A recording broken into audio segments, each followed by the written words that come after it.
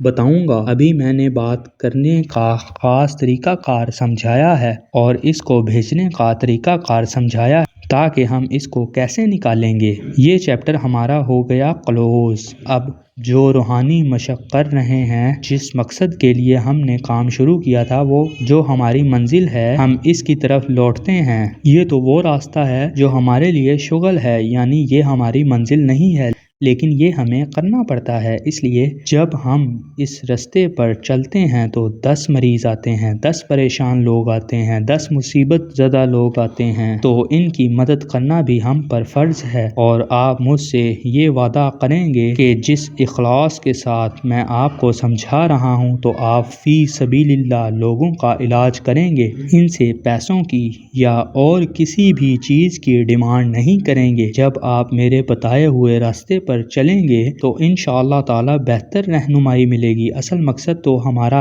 یہ تھا کہ جو ہمارے اندر قوتیں ہیں، جنہیں ہم قوت ارادی کہتے ہیں، ان کو حاصل کرنا۔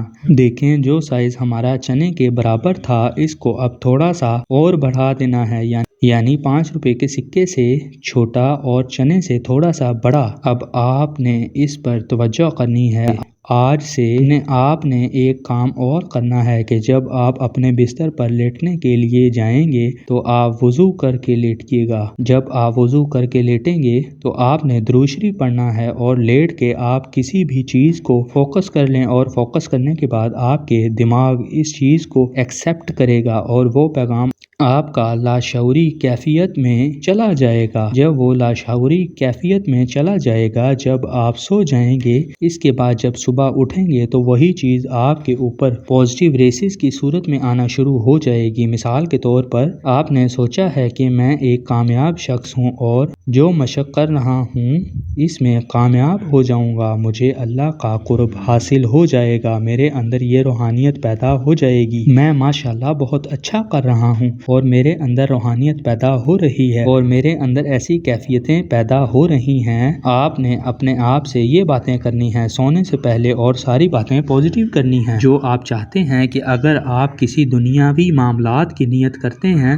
تو آپ نے اس متعلق باتیں کرنی ہیں، اس کے بعد دعائیں پڑھنی ہیں جو آپ سونے سے پہلے پڑھتے ہیں، پھر آپ سو جائیں گے۔ مجھے امید ہے کہ آپ کو آج کی ویڈیو پسند آئی ہوگی، تو اس خوشی میں آپ کو بتاتا چلوں کہ میں آپ کو یہ بھی سمجھاؤں گا کہ جو شخص باہر ہے، یعنی لندن، کینیا، انڈیا، سعودی عرب، دبئی وغیرہ میں ہے، تو آپ روحانی مشق کے ذریعے اس کا علاج کیسے کریں گے، اور ہم انشاءاللہ اس کا ذکر اگلے پارٹ میں کریں گے۔ اور اس کے ساتھ ساتھ آپ سے اجازت چاہوں گا، ویڈیو کو لائک کریے گا اور چینل کو سبسکرائب کر لیں تاکہ آپ کو اگلی آنے والی ویڈیو کا نوٹیفیکیشن آسانی سے مل سکے۔ ملتے ہیں اگلی ویڈیو میں، تب تک کے لیے اللہ حافظ۔